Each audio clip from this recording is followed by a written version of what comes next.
पेशावर धमाके के बाद पाकिस्तान की सियासी और अस्करी क़यादत बिलउमूम दहशतगर्दी और बिलखुसूस कलदम तहरीक तालिबान के साथ निमटने से मुताल्लिक अपनी पॉलिसीज़ पर नज़रसानी कर रही है।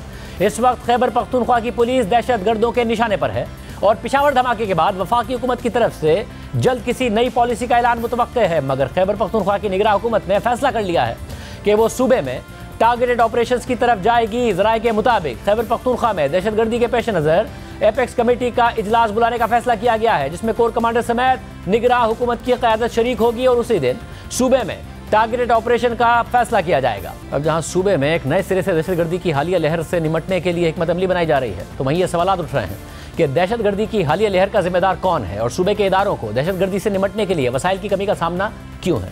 आज वज़ीर आज़म शहबाज शरीफ ने वफाकी काबीना के इजलास से खिताब करते हुए इमरान खान पर तनकीद की और मौक़िफ़ अख्तियार किया कि 2010 से लेकर अब तक खैबर पख्तूनख्वा की हुकूमत को 417 अरब रुपए दहशतगर्दी से निपटने के लिए अदा किए गए। 10 साल तहरीक इंसाफ की हुकूमत रही है और आज वहाँ के लोग कहते हैं कि हमारे पास वसाइल नहीं है, तो ये 417 अरब रुपए कहाँ गए। वज़ीर आज़म शहबाज शरीफ ने सूबे में दहशतगर्दी की वापसी पर इमरान खान पर तनकीद की।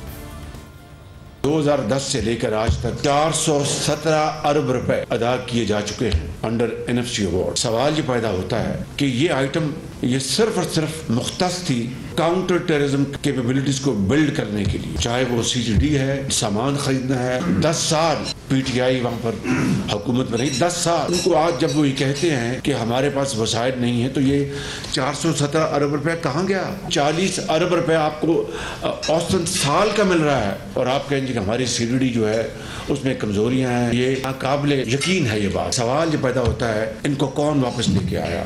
आज पूरी कौम पूछ रही है ये दोबारा किस तरह ये पाकिस्तान का अमन खराब हो गया, किस तरह KP दहशतगर्दों के हाथ में चला गया। किसने कहा था ये जिहादी हैं और ये पाकिस्तान के दोस्त हैं। किसने कहा था कि जनाब इन्होंने हथियार डाल दिए और जनाब पाकिस्तान के अमन और तरक्की में हिस्सा होंगे, दे विल मेन स्ट्रीम। कल हमारे प्रोग्राम में खैबर पख्तूनख्वा के IG मौज़म जान अंसारी, जो 2021 में तहरीक इंसाफ के दौरे हुकूमत में खैबर पख्तूनख्वा के IG बने, उन्होंने पेशावर धमाके की तहकीकात से मुताल्लिक मौक़िफ़ अख्तियार किया था कि सूबे में बदकिस्मती के साथ सेफ सिटी का प्रोजेक्ट मौजूद नहीं है, इसलिए इर्द गिर्द लगे कैमरों से मदद ली जा रही है। उनका मजीद कहना था कि खुदकुश बमबार की शनाख्त के लिए उन्होंने इसके जिस्मानी अज़ा के सैंपल्स पंजाब की फॉरेंसिक एजेंसी को भी भिजवाए हैं, क्योंकि खैबर पख्तूनख्वा में ये सहूलत मौजूद नहीं। अनफॉर्चुनेटली पेशावर में सेफ सिटी प्रोजेक्ट तो नहीं है, लेकिन एक मुख्तलिफ जगहों पे कैमरे जो है अपनी मदद आपके तहत लगाए गए हैं, उन तमाम को भी रिव्यू किया जा रहा है। हमने जो खुदकुश धमाका करने वाला शख्स है उसके बॉडी पार्ट्स को की सैंपलिंग हमने की है। फोरेंसिक साइंस लेबॉर्ट्री हमारे पास यहाँ DNA वाली कोई पेशावर में या खैबर पख्तूनख्वा में नहीं है, उसके सैंपल जो है हमने PFSA में भेजे हैं, पंजाब फोरेंसिक साइंस एजेंसी जो है, और वहाँ पे उनका भी एनालिसिस होगा। अब एक अलमिया है कि खैबर पख्तूनख्वा पाकिस्तान का वो सूबा है जो गुज़िश्ता 15 सालों में दहशतगर्दी से सबसे ज़्यादा मुतासिर हुआ, मगर आज वहाँ एक बार फिर ये बहस चल रही है कि CTD के पास सलाहियत मौजूद नहीं, ज़रूरी साजो सामान नहीं है, हथियार नहीं है, फॉरेंसिक लैब तक मौजूद नहीं है। दूसरी तरफ वो पेशावर धमाके के बाद मुसलसल ये सवालात उठते रहे हैं कि आखिर इमरान खान की हुकूमत और साबिक अस्करी क़यादत ने किस मकसद के साथ कलदम तहरीक तालिबान से मुज़ाकरात का फैसला किया। इस हवाले से ना सिर्फ इमरान खान पर तनकीद होती रही, बल्कि साबिक DG ISI general Faiz Hamid, जो उस वक्त इन तमाम मामलात को डील करते रहे हैं, उन्हें भी शदीद तनकीद का निशाना बनाया गया। जिसके बाद आज इमरान खान ने मीडिया पर आकर ना सिर्फ अपना दिफा किया, बल्कि जनरल फैज़ हमीद का भी दिफा किया और अफगानिस्तान में अफगान तालिबान की हुकूमत कायम होने को खुदा का करम करार दिया। दूसरा इख्तलाफ किधर हुआ? दूसरा इख्तलाफ उनसे हुआ जनरल फैज़ के ऊपर। मेरा जनरल फैज़ को उस वक्त मैं समझता था कि क्योंकि 2021-22 की सर्दियां हमारे लिए बड़ी मुश्किल होंगी, मैं चाहता था, क्योंकि अफगानिस्तान का फॉल आउट आना था, मैं ये चाह रहा था कि उनको ये सर्दियों तक जनरल फैज़ को रखा जाए, क्योंकि अगर सबसे मुश्किल टाइम है तो जो सबसे एक्सपीरियंस्ड आपका इंटेलिजेंस का चीफ है उसको होना चाहिए, आपका बेस्ट खिलाड़ी होना चाहिए। मुझे तब से खौफ था दहशतगर्दी का। मैंने बार बार जनरल बाजवा से भी बात की, मैंने अपनी कैबिनेट को भी बताया कि सर्दियां हमारे लिए मुश्किल हैं। अल्लाह ने करम करना था एक तरह हमारे ऊपर भी और अफगानिस्तान के लोगों के ऊपर कि वो जो अमेरिकन जो ट्रेन किया हुआ था अफगान फौज, उसने हथियार डाल दिए। प्रेसिडेंट गनी मुल्क से चला गया अफगानिस्तान से, एकदम तालिबान की गवर्नमेंट आ गई, कोई खाना जंगी से ये सारा खिताब बच गया। उसने आपको अंदाजा नहीं कि पाकिस्तान के ऊपर कितना फायदा हुआ उसका। इमरान खान दावा कर रहे हैं कि जनरल फैज़ हमीद अफगानिस्तान में हुकूमत की तब्दीली से मुताल्लिक उनके लिए बहुत अहम शख्स थे और उनको हटाने पर उनके जनरल बाजवा से इख्तलाफात हुए। साथ ही उन्होंने अफगानिस्तान में अफगान तालिबान की हुकूमत कायम होने को खुदा का करम करार दिया। मगर हक़ाइक़ ये हैं कि अफगानिस्तान में अफगान तालिबान की हुकूमत आने के बाद पाकिस्तान में तहरीक तालिबान ज़्यादा मजबूत हुई है और इस दहशतगर्द जमात ने पाकिस्तान में ज़्यादा हमले किए हैं। तो सवाल ये उठता है कि इमरान खान अफगान तालिबान की हुकूमत कायम होने पर ये दावे क्यों करते रहे कि अफगानिस्तान ने गुलामी की जंजीरें तोड़ दी हैं, और पाकिस्तान के उस वक्त के DGISI जनरल फैज़ हमीद ने काबुल का दौरा क्यों किया था, जिसमें वो ये कहते हुए नजर आए कि everything will be okay. Working for peace and stability in Afghanistan. Don't worry, everything will be okay.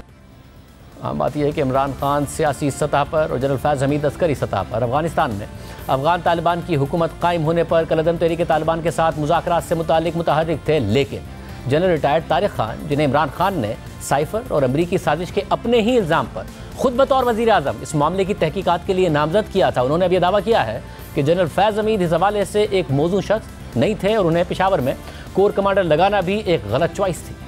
सिर्फ यही नहीं, इमरान खान ने आज ये तस्लीम किया कि तहरीक तालिबान पाकिस्तान से मुज़ाकरात से पहले ही उनकी काबीना के अरकान ने उन्हें अपने खदशात से आगाह कर दिया था, मगर उसके बावजूद उन्होंने मुज़ाकरात की कोशिश की और फैसला किया कि उन्हें रीसेटल करने के लिए पैसे खर्च किए जाएंगे। जब हमारी गवर्नमेंट को हटाया गया तो उससे पहले हमारी मीटिंग हुई। मैंने जनरल बाजवा और ISI चीफ थे, अब मुझे ये नहीं याद कि उस वक्त जनरल फैज़ आ गए थे या ये जनरल नदीम थे। हमने बैठ के गुफ्तगू की, हमने सोचा कि अब इनको क्या करना है। उन्होंने वो कह रहे हैं कि पाकिस्तान आए अब ये वापस, और वो बीच में भी पढ़ने लगे थे कि हम किसी तरह बातचीत में भी वो फैसिलिटेट करें। हमारे नूरुल हक कादरी साहब जो खैबर एजेंसी से थे और मुराद, इन्होंने बैठ के बड़ा खदशा बताया कि देखें जब वो आएंगे तो उनकी सेटलमेंट कैसे होगी, क्योंकि बड़ा मुश्किल होगा, लोगों की दुश्मनियां हैं, कत्ल किए हुए हैं आपस में और इन्होंने तालिबान ने, तो वो बड़ी तशवीश थी। तो ये फैसला किया गया कि हमारे जो कबायली इलाके के MNAs और वो बैठ के हमारी सिक्योरिटी फोर्सेस फैसला करेंगी कि इनको रिहेबिलिटेट कैसे करना। ये भी सोचा कि इनके लिए पैसे खर्च करेंगे, क्योंकि दो ही है ना, या हम उनको मार दें सारों को खड़ा करके और या फिर उनको सेटल करें। तो हमने उनसे ये बात हुई और वो बदकिस्मती से बात आगे बढ़ी नहीं, क्योंकि और चीजें आ गई और आप सब जानते हैं रजीम चेंज के अंदर और चीजें आ गई। ये नहीं, इमरान खान ने आज ये भी तस्लीम किया कि जून 2022 में मालाकंड में तालिबान की वापसी से मुतालिक एहतजाज हो रहे थे और उन्होंने इस हवाले से कोर कमांडर पेशावर को आगाह कर दिया था, लेकिन वफाकी हुकूमत को इस हवाले से कुछ समझ नहीं थी। 2022 की जून के अंदर मालाकंड के अंदर मसला आ गया, स्वात के अंदर एकदम तालिबान की वहाँ कोई आया और वो अवाम में खड़ी हो गई, उनको बड़ा कि फिर से वही हाल होने लगा जो कि पहले था।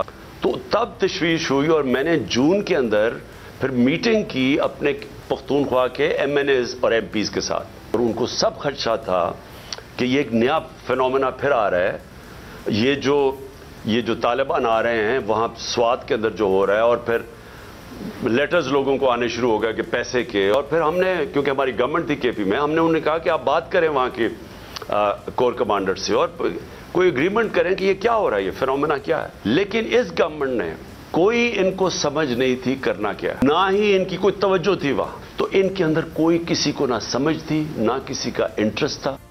इमरान खान दावा कर रहे हैं कि उन्होंने तहरीक तालिबान की वापसी से मुताल्लिक जून 2022 में कोर कमांडर पेशावर को आगाह कर दिया था। लेकिन दिलचस्प बात यह है कि उस वक्त core commander Peshawar lieutenant general Faiz Hamid ही थे, जो इमरान खान के पसंदीदा शख्स थे।